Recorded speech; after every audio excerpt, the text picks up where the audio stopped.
Hey, so there's like this whole thing about vampires where they can't come in. You probably have heard this before, but they can't come into your house unless you invite them.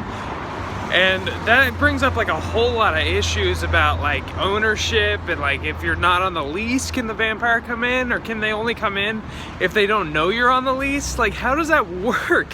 What if like your house, the back of it gets knocked off by a tornado? Is it still a house? Like, can the vampire come in through the back that like isn't like a house part? Can vampires just come in through the window?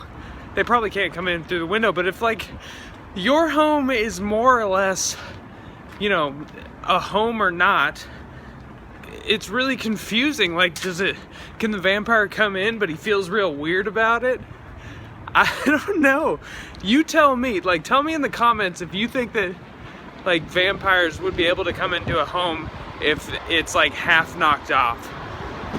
I'd be interested to see a situation where the vampire is outside, like trying to get an invite in, or just trying to figure out if the person is on the lease, and in which case, if they're not, the vampire will just like walk right in.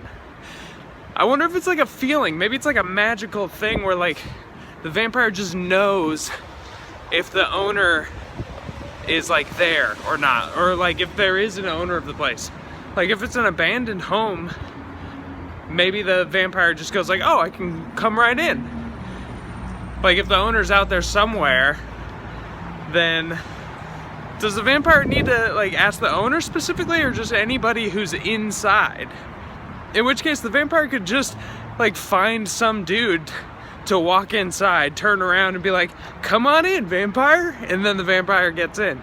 Otherwise, the vampire's got this weird situation where maybe he has to ask the owner, so he just like looks at the owner's, like finds the owner's email and then emails him and goes like, hey, can I go into your home? And then the vampire can just go in, and even if there are tenants in that home, the tenants have no say, because the landlord and owner was just like, yeah, go ahead, suck their blood.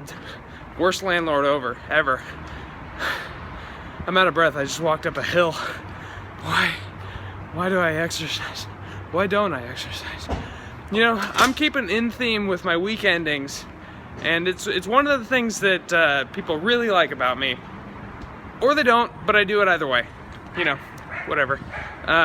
Anyway, let me know in the comments what you think about that whole vampire issue. Do vampires even respect? They really respect ownership rights. It's so weird. Anyway, let me know what you think. Thumbs up, share this, all that stuff. Subscribe to my channel. Cool.